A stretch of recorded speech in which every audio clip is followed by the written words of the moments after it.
Hello student, नई classes में आपका स्वागत है। मैं अनामिका वर्मा आज से आपको फिजिक्स के लेक्चर्स देंगी। ठीक है, आज का अपन नया टॉपिक स्टार्ट करते हैं, श्रोडिंगर इक्वेशन।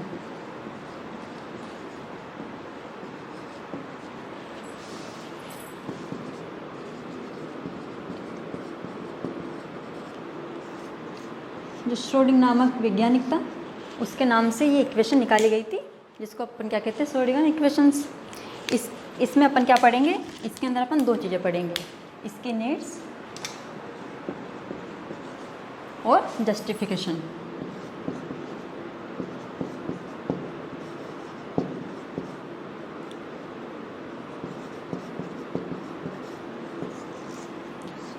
जस्टिफिकेशन हम जानते हैं कि निश्चित संवेग वाले कण की जो संवेग में परिवर्तन होता है वो होता है delta P equal to 0।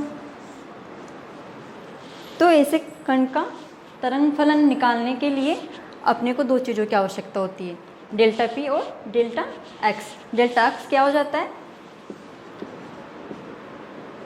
Infinite.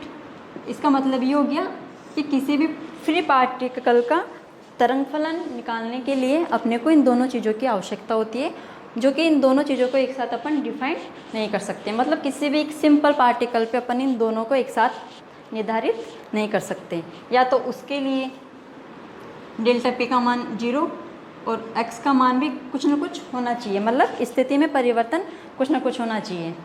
एक तो बिल्कुल 0, उस पर जो संवेग लग रहा है वो बिल्कुल 0 है, और एक स्थिति में परिवर्तन उसकी क्या है, इन्फिनिट, मतलब मैक्सिमम, बहुत ज़्यादा। तो अपन दोनों को एक साथ किसी पार्टिकल पे निर्धारित नहीं कर सकते। तो ऐसे कण का तरंग फलन निकालने के लिए हमको एक हार्मोनिकल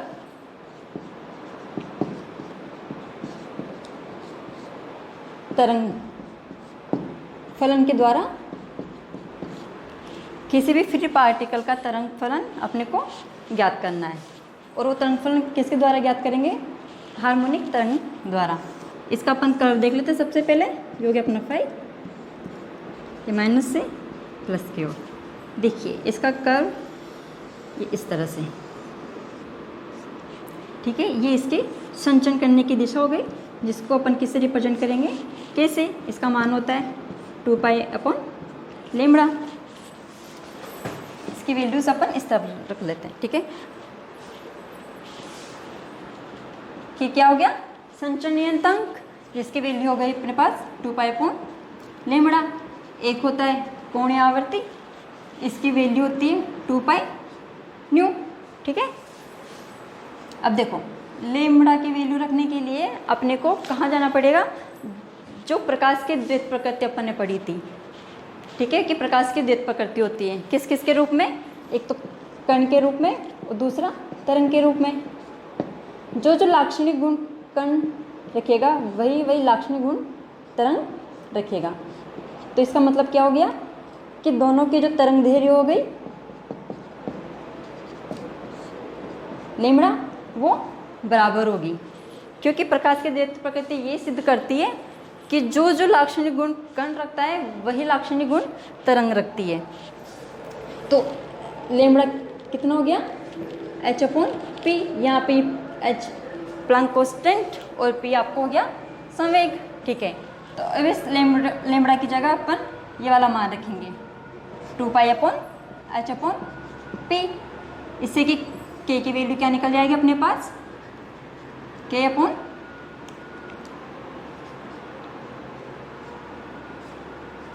2 पाई h upon p।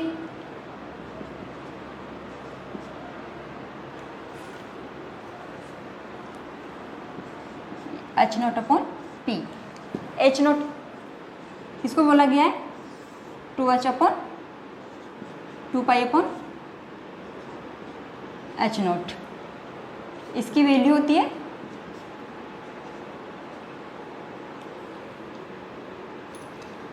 1 upon h not.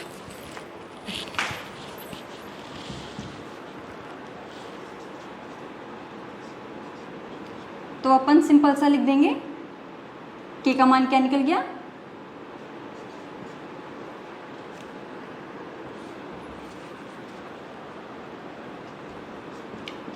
के बराबर पी बराबर एच नोट। ऐसे हम कोणीय आवर्ती के लिए निकालेंगे तो ओमेगा बराबर 2 पाई न्यू का मान क्या हो जाएगा ई अपॉन एच नोट। देखिए ये जो वैल्यू निकाली है मैंने, ये बिल्कुल सिंपल वे में निकालना है, ठीक है। ये सब की वैल्यू आपको पता होनी चाहिए, क्योंकि इनका ज़्यादा मान अपने को रखना नहीं है, केवल इनकी वैल्यू अपने को पता होनी चाहिए, ठीक है। अब देखिए किसी भी एक्स डायरेक्शन में गति कर रहे कण का तरंग फलन किस किस पे डिपेंड करना चाहिए? दो व्यंजक होते हैं, किस किस के समानुपाती? cos ऑफ के एक्स माइनस ओमेगा टी, और दूसरा ये किसके समानुपाती होना चाहिए? साइन ऑफ के एक्स माइनस ओमेगा टी। ये आपकी इक्वेशन हो गई फर्स्ट, ठीक है। इन दोनों का अपन एक्सपोनेंशियल निकालते हैं, तो ये किस किस के समानुपाती हो जाएगा? कोस का देखते हैं तो ये हो गया एक्सपोनेंशियल आयोटा के X minus omega T. Sine में अपन देखते हैं, ये तो हो गया कोस का, और साइन का देखेंगे तो ये हो गया एक्सपोनेंशियल माइनस में, ठीक है। कोस का हमेशा पॉजिटिव आयोटा में आता है और साइन का हमेशा माइनस में आता है, तो ये के एक्स माइनस ओमेगा टी। ये इसके क्या हो गए? व्यंजक हो गए। जो अपन तरंग फलन निकालने जा रहे हैं ये उसके समीकरण के मतलब दो व्यंजक हो गए, ठीक है। इन दोनों व्यंजकों में से अपन किसी का भी एक रेखीय सम्मिश्रण हो सकता है, जिसका कि अपन को तरंग फलन के रूप में उपयोग करना होता है। जब अपन तरंग समीकरण निकालते हैं तो उसके अंदर एक बार के लिए मान लिया डेल पी का मान 0 नहीं रखेंगे, ठीक है। अगर अपन उस कंडीशन में डेल पी का मान 0 नहीं रखेंगे तो क्या होता है कि जो समीकरण एक जो है ये वाला जो व्यंजक है, इससे प्राप्त जो हल होते हैं उनको अध्यारोपित करके तरंग पैकेट का निर्माण किया जा सकता है। किस कंडीशन में? जब अपन संवेग में परिवर्तन 0 के बराबर नहीं रखें, ठीक है, नॉट इज इक्वल टू 0। तब तो अपन क्या हो सकता है कि जो समीकरण एक वाला जो व्यंजक है उससे प्राप्त हल को अध्यारोपण करके तरंग पैकेटों का निर्माण किया जा सकता है। अगर अपन ये वाली कंडीशन लगाते हैं, ठीक है, तो इससे क्या होता है कि अगर इससे प्राप्त जो हल निकलेंगे उनके अध्यारोपण से तरंग पैकेटों का निर्माण नहीं किया जा सकता। इसलिए अपन इसका मान 0 नहीं रखने पर जो इसके हल निकलेंगे उनके अध्यारोपण से तरंग पैकेट का निर्माण किया जा सकता है। अब देखो इस वाली कंडीशन को समझने के लिए इसके अंदर कम से कम 2 विशेषताएं होनी चाहिए, ताकि जो अपन तरंग समीकरण निकालें वो कम से कम 2 विशेषताओं को लेकर चलता है, जिससे कि श्रोडिंगर इक्वेशंस निकल सकें। पहली हो गई आपकी लीनियर, ठीक है। जो तरंग फलन होगा किसी कण का तरंग फलन जो होगा वो क्या होना चाहिए? लीनियर, मतलब रेखिक, जिससे कि जो समीकरण एक के जो व्यंजक निकलेंगे, जो व्यंजक के जो हल निकलेंगे उनको अध्यारोपण करने से तरंग पैकेटों का निर्माण किया जा सकता है। ऐसा कणों द्वारा उत्पन्न विवर्तन हो गया, व्यतिकरण हो गया, ठीक है, इनके सफल व्याख्या के लिए बहुत आवश्यक होता है। दूसरा हो गया अपना जो तरंग समीकरण निकलेगी उसमें जो गुणांक होते हैं, जो कोफिशिएंट होंगे, वो किस किस पे डिपेंड करेगा, किस किस के पे डिपेंड नहीं करेगा, वो चीज़।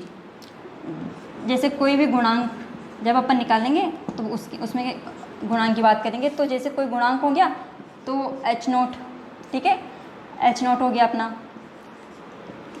कण का आवेश हो गया, उसका द्रव्यमान हो गया। इन सब चीज़ों पे जो कोफिशिएंट निकलेगा अपना, वो इन सब चीज़ों पे क्या करना चाहिए? डिपेंड करना चाहिए, मतलब उसके अंदर ये नियतांक होने चाहिए। दूसरा हो गया अपना संवेग, ऊर्जा, ठीक है, संचरण नियतांक, ये अपने गुणांकों के रूप में नहीं होने चाहिए। एक आ गई अपनी कोणीय आवर्ती,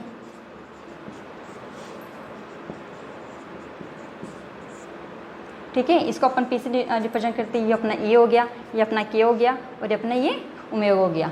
ठीक है, एक तो बता रहा है कि जो भी कोफिशिएंट निकलेगा उस तरंग समीकरण के अंदर वो किस किस पे निर्भर करना चाहिए, एच नोट पे, जो पार्टिकल होगा उसके आवेश पे, उसके द्रव्यमान पे, उनके ऊपर ये डिपेंड करना चाहिए। दूसरा हो गया जो अपने फैक्टर निकलेंगे, जो कोफिशिएंट निकलेगा वो संवेग पी पे, ऊर्जा ई पे, संचरण नियतांक के पे और कोणीय आवर्ती पे डिपेंड नहीं होना चाहिए। अगर ये वाली कंडीशन निकलती है तो अपने पास तरंग समीकरण का रूप निकल जाएगा। अगर ये वाली कंडीशन निकलती है तो अपने पास तरंग समीकरण का रूप नहीं निकलेगा। और अगर अपन ये वाली कंडीशन निकालते हैं तो क्या होता है, जो अपन व्यंजक एक से प्राप्त जो हल निकलेंगे उनके अध्यारोपण से जो तरंग पैकेट का निर्माण किया जाता है वो हो जाएगा। अगर ऐसा नहीं होगा तो तरंग पैकेटों का निर्माण भी नहीं होगा। दूसरा क्या, अगर अपन ये वाली कंडीशन लगाते हैं तो वो तरंग पैकेटों का निर्माण नहीं होगा। अगर इस वाले व्यंजक के हल से अध्यारोपण से तरंग पैकेटों का जब निर्माण किया जाता है तो इनकी वजह से कोई रुकावट उत्पन्न नहीं होगी। इस वजह से इनके ऊपर जो कोफिशिएंट निकलेगा वो इनके ऊपर डिपेंड नहीं होना चाहिए। ठीक है, अब अपन एक समीकरण की बात करते हैं, क्योंकि भौतिकी विज्ञान में क्या होता है, अवकल समीकरणों का हल निकाला जाता है। तो अपन एक ऐसे समीकरण की बात करते हैं जिससे कि तरंग समीकरण का रूप निकल सके। वो 2 डायमेंशन वाली चीज से देखते हैं।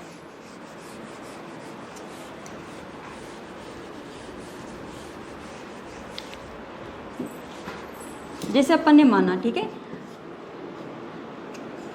ये कोई तरंग समीकरण है, del square 5 del T square del square 5 del X square. मतलब इस तरंग फलन का टी के सापेक्ष 2 बार अवकलन, इसी प्रकार इस तरंग फलन का एक्स के सापेक्ष 2 बार अवकलन। ये तो रिप्रेजेंट करता है कि अपन कितनी बार अवकलन कर रहे हैं, मतलब 2 बार डी में हो गया।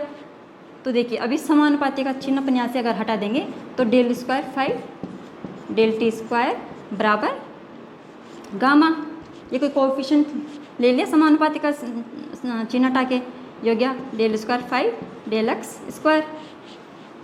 ये हो गई अपनी इक्वेशन सेकंड। फर्स्ट ये है, सेकंड ये है, ठीक है।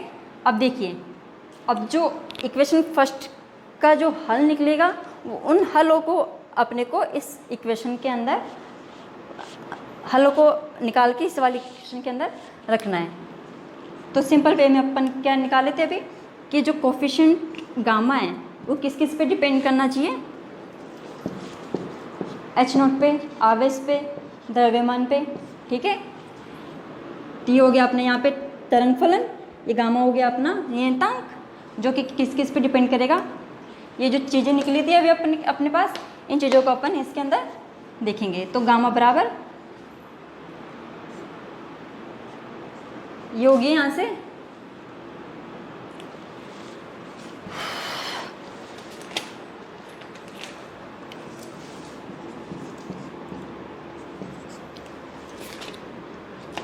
ओमेगा स्क्वायर के स्क्वायर, ठीक है। अब इन दोनों की वैल्यू अपन यहाँ से पुट करेंगे। देखिए ओमेगा स्क्वायर की वैल्यू क्या हो गई, square upon H naught square. K square की वैल्यू अपन यहाँ से निकालेंगे तो ये हो गया अपना P square upon H naught square. H note से ये एच नोट कट गया, ये बच गया अपने पास ई स्क्वायर बराबर अपॉन पी स्क्वायर, ठीक है। तो अपन ने अभी क्या पढ़ा था कि इसके 2 विशेषता होनी चाहिए। क्या क्या कि जो कोफिशिएंट निकलेगा वो इनके ऊपर डिपेंड करना चाहिए, ना कि ऊर्जा ई पे और संवेग पी पे। और अपन ने क्या निकाला, ई स्क्वायर बराबर अपॉन पी स्क्वायर, जो कि इसके ऊपर डिपेंड कर रहा है। साफ साफ दिख रहा है जो कोफिशिएंट निकला है अपना वो ऊर्जा पे भी डिपेंड कर रहा है और उसके संवेग पे भी डिपेंड कर रहा है। ये वाली चीज़ हो गई गलत। तो अपन ये वाली जो इक्वेशन होगी वो एक विमीय भी नहीं कहलाएगी और न ही ये किसी पार्टिकल का तरंग फलन का तरंग समीकरण कहलाएगी।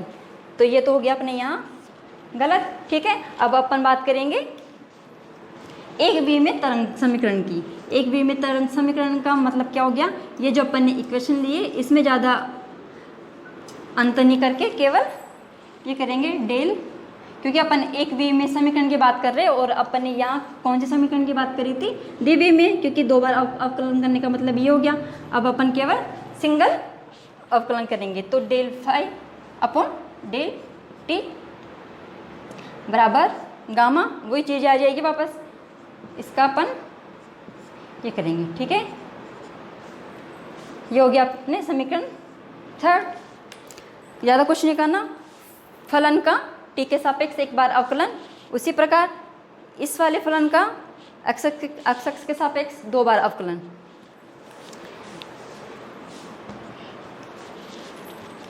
ये जो समीकरण निकाली थी अपन ने स्टार्टिंग में व्यंजक वाली, ठीक है, इसका जो हल निकला था, ठीक है, उन हलों को अपन इस वाली इक्वेशन के अंदर पुट करेंगे।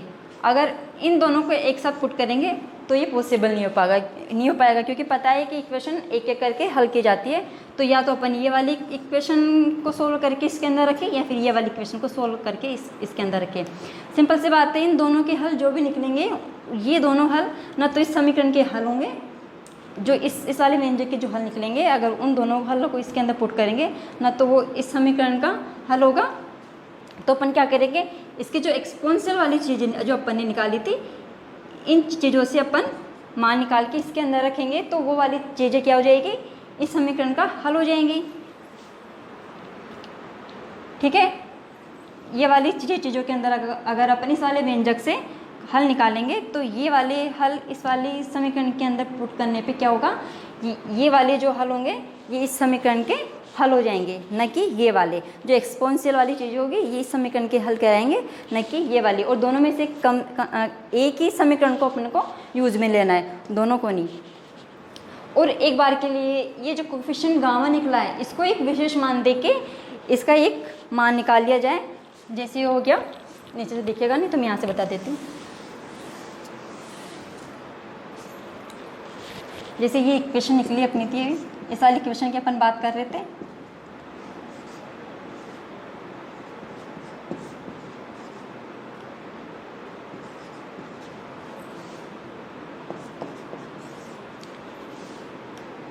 तो इस वाले कोफिशिएंट को अगर अपन एक बार के लिए इसको इम्पोर्टेंस दे दें, ठीक है, तो इसकी वैल्यू अपन यहीं से निकालेंगे। तो ये हो गया आयोटा, क्योंकि ये आयोटा क्यों है, क्योंकि अपन ने इस वाले ये जो हल निकले, इसके जो हल निकलेंगे ये वही हल इस वाले समीकरण के हल होंगे। ठीक है, तो उसके लिए अपन ने आयोटा लगाया।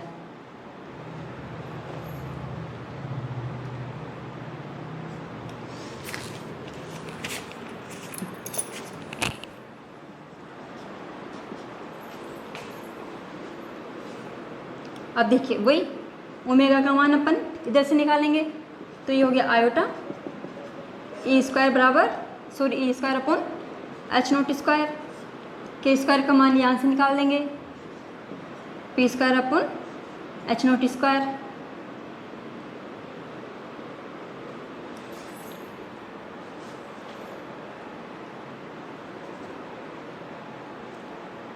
ये ओनली ओमेगा है ना, तो ये ओमेगा का मान अपन रखेंगे ई अपॉन एच नोट। ठीक है, के स्क्वायर का P square upon H square हो गया।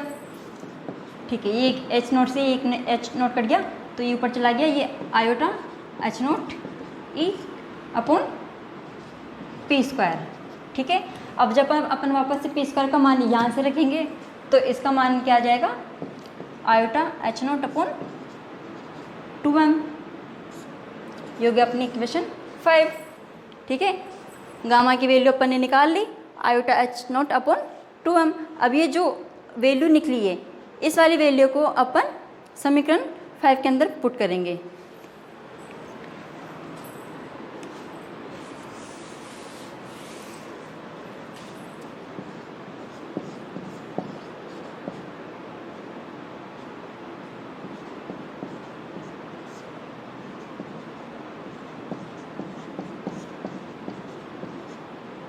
जो होगा आपकी इक्वेशन 6।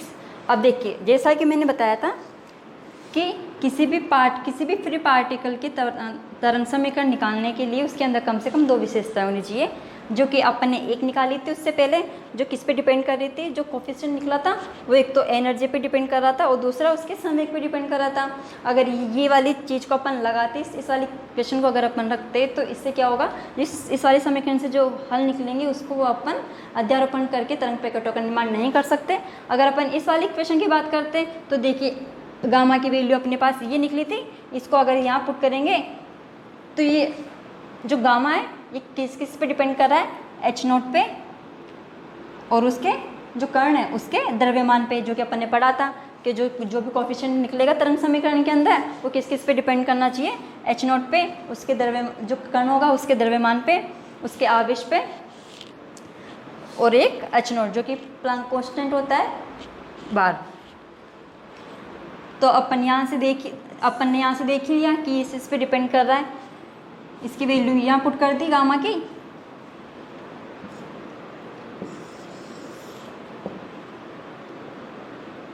अभी जो समीकरण 6 निकली है इसके left hand right hand side दोनों तरफ अपन किससे गुणा कर देंगे, आयोटा H0 से। तो देखिए क्या समीकरण बनती है, iota H0 del phi del T बराबर, इस तरफ भी ऐसे करेंगे, H0 2m del square phi upon del s square.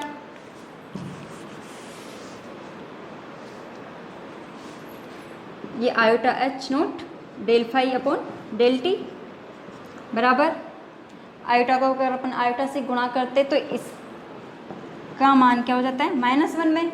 ये तो सबको पता ही होना चाहिए, ये माइनस,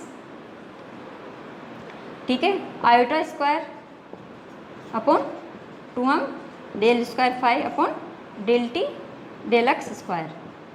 ये आपकी हो गई एक विमीय तरंग समीकरण। ये समीकरण कब निकलती है, जब अपन गामा की वैल्यू यहाँ से निकालते हैं, और जो अपन ने पढ़ा था जो फैक्टर होंगे वो इन्हीं चीज़ों पे डिपेंड करना चाहिए जो कि ये यहाँ पे डिपेंड कर रहे हैं। और अपन ने इस left hand right hand side में आयोटा से गुणा करने पे जो वैल्यू निकलेगी, जो समीकरण निकलेंगी वो श्रोडिंगर इक्वेशन की एक विमीय तरंग समीकरण कहलाएगी। ये क्या हो गई, एक विमीय तरंग समीकरण। समीकरण 7 क्या हो गई, एक विमीय तरंग समीकरण। देखिए इसकी आवश्यकता कहाँ पड़ी ये हमें बता दिया, क्योंकि इतने सारे वैल्यू निकालने के बाद एक विमीय तरंग समीकरण का निर्माण हुआ। अब इसका अपन औचित्यकरण देखेंगे। औचित्यकरण मतलब इसका जस्टिफिकेशन।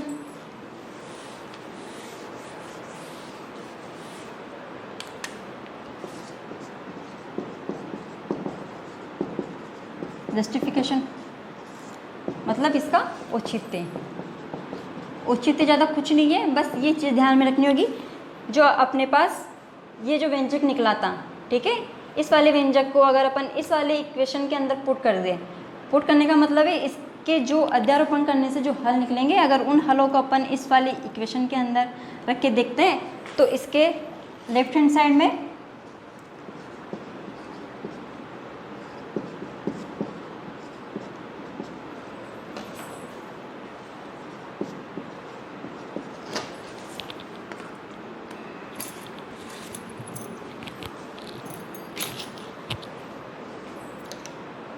इसके लेफ्ट हैंड साइड में इसकी वैल्यू अब अपन ने क्या पुट कर दी, H0 ओमेगा फाई, ठीक है। और दूसरी हो गई अपने ये वाली value right hand side H0 square 2m del square phi del X square. इसकी वैल्यू अपन ने पुट कर दी H0 square k square 2m ये फाई। एक बार के लिए मान लिया इसकी वैल्यू अपन ने ये पुट कर दी, ठीक है। Iota H0 del phi upon del T, इसकी वैल्यू क्या हो गई, डेल H0 ओमेगा फाई। ये वैल्यू ज़्यादा सोचने की ज़रूरत नहीं है, ये वैल्यू अपन ने जो यहाँ से निकाली थी वो वैल्यू यहीं पे पुट करी है। H0 square upon 2m del square phi del X square का एक बार के लिए अपन ने क्या वैल्यू रख दी, H0 square k square upon 2m phi. देखिए तो अब इक्वेशन 8 और 9 से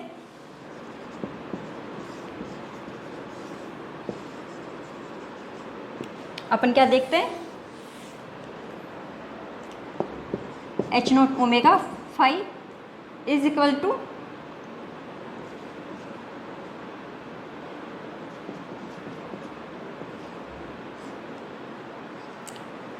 इस वाली वैल्यू को अपन ऊर्जा से रिप्रेजेंट करते हैं, वही जो अपन ने वैल्यू निकाली थी। ये देखिए यहाँ पे E बराबर ओमेगा H0,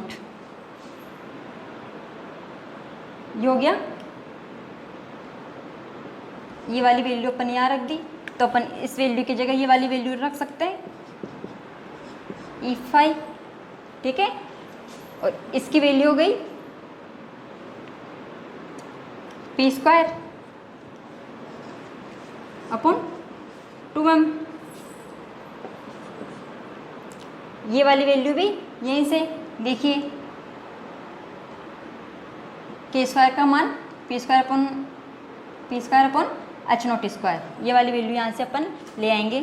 तो इसके बराबर ये वाली वैल्यू रख देंगे, ये हो गया यहाँ पे P square upon 2m phi. इसके इक्वल में ये वाली चीज़ आ गई, E फाई बराबर P square upon 2m phi. तो देखिए ये वाली समीकरण भी P स्क्वायर अपॉन 2m, ये जो आपकी वैल्यू निकलती है, ये वाला रिलेशन किस चीज़ को बताता है, आपने चेत संबंध पढ़ा होगा, उसके अंदर E की वैल्यू भी ये होती है जो कि अपन ने वहाँ से निकाल रखी है। तो ज़्यादा कुछ नहीं करना, जो जो वैल्यू बताई गई है उनको ध्यान में रखना है, बाकी तो एक इक्वेशन साथ के साथ निकलती जाती है, ठीक है। तो स्टूडेंट्स आपको आज का टॉपिक समझ में आ गया होगा। आपको जो भी दिक्कत होती है तो कमेंट बॉक्स में बता दीजिए। Thank you.